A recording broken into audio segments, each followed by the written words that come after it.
All right, guys, welcome back. I'm pretty tired, but I'm going to do a quick review of Home Alone 2 Lost in New York, which is, again, the second Home Alone film in the Home Alone franchise. There are now six Home Alone movies.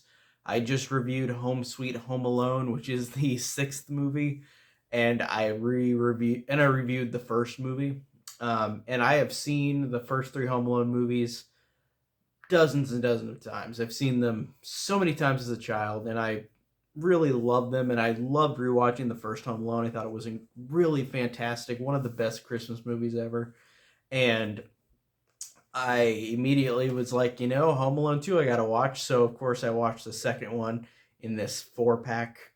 Um, Now, Home Alone 2 Lost in New York is a very interesting sequel because this has got to be the most laziest sequel ever made in terms of being the exact same movie, almost literally the almost exact same movie, where Kevin is being a brat again, Buzz is being mean to Kevin doesn't like his family, Kevin gets in a misunderstanding and is, instead of being home alone, he's lost in New York.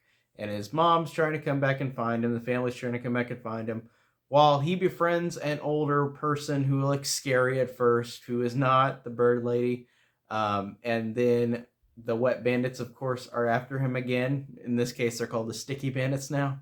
But they are on trying to chase Kevin as well. And Kevin, of course, finds a house to go in and set traps and save the day. And that is almost exactly the same plot as the original. I can't believe how, in terms of, weirdly enough, in terms of all the sequels, this one is the one that is so much like the original. And I'm not saying that because it's the same cast, same director, same writers. I'm saying it's the same. It's basically the same movie again because they wanted it to be, which is so weird because all the other sequels are way worse, but they're at least a little different. This one is literally the exact same movie except for he's in New York, and I honestly kind of applaud them because I really love this movie. Despite that, this movie should be like really considered bad or terrible, but I really love it. I love how fun it is. I love how entertaining it is. I love how much of a charm it still has to the first movie. There are moments in the movie where I do get annoyed because it's just the first movie again. Um, but I still feel like it has its charm and its humor, and it's really fun as well as a sequel, even though it's, again, a carbon copy of the original pretty much. Um, I love the addition of Tim Curry as this leader in the or the manager of the hotel, who is this conniving, snooty uh, hotel guy, and he's really funny and hilarious. And Tim Curry can just look hilarious and also look intimidating at the same time. Um, and I think he's a great addition to to this film. And also, you've got Rob Schneider in a small role as um, I think his name is, what is his name? Cedric. He is the bag boy, or the guy who goes to Kevin's room and asks if he needs room service. Um, it's funny to see him in this as well because Rob Schneider was not popular then, and of course he created his plethora of bad comedies, but it's funny to see him in this, and I think he is pretty funny in this movie. I think he actually works pretty well. Um, I think that this movie still has a lot of funny jokes. I like the fact that Kevin uses this Walkman, which can record voices, and he uses it to scare Tim Curry whenever he goes into the hotel room, and Kevin pretends his dad's there, but it's a balloon, and it's just using the audio from earlier in the movie when Uncle Frank is in the shower singing. And I love that he screams to Tim Curry, "Get out of here, you nosy little pervert! I'm gonna slap you silly." Like, that's really hilarious and a great line. Um, and also the fact that they have Angels with Filthy Souls again, that movie that he watched in the first movie, but it's called Angels with Even Filthier Souls, I think is what it's called. And I love that that Kevin uses that to his advantage to get all the hotel staff out of there, and it's really funny how he plays that up. Like, that was really genuinely funny.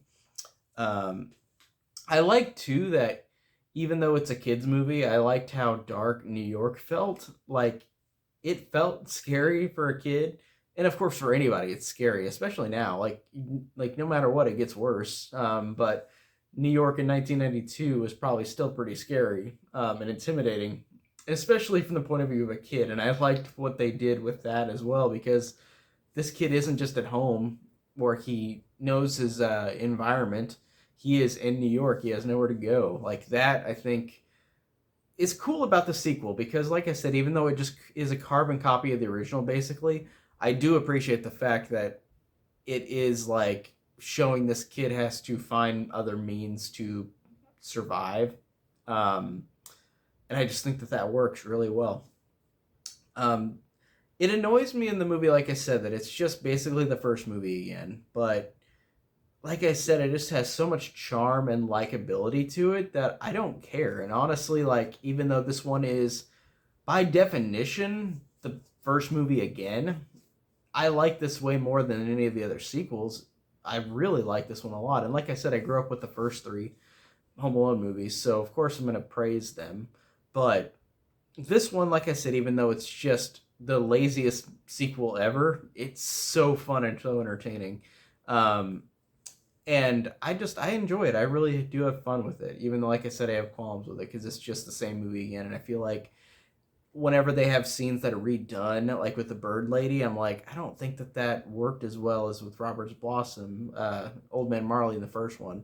Like, it just felt like the lines between her and Macaulay Culkin were kind of weird in this. Like, it wasn't like it was bad. It was just like they just kind of were awkward playing off of each other. And I don't think it was the actor's fault, either one of them. But it was just weird how this one was done, because it felt like it was very shoehorned. Like, we got to have Kevin find a person he thinks is scary, and then the person isn't scary. The person's a nice person, like the first movie. Um, so yeah, like I said, Home Alone 2, Lost in New York, I think is just really, really entertaining, really fun. It's the only other Home Alone movie that has the same director, Chris Columbus. I believe it's the same writers. I believe John Hughes wrote this one as well. I'm looking right here on the DVD. I believe that he did as well. Yep, written and produced by John Hughes, Home Alone 1 and 2. So he did do the first two movies. And like I said, after that, you don't have the same. Well, I think maybe Home Alone 3. He wrote Home Alone 3. Funny enough. Okay, I guess he did write the third one, but he of course didn't write the fourth one. But yeah, Home Alone 2 I really, really love. It's a great sequel, even though it's completely and utterly the same movie, but I still dig the hell out of it. It's so fun.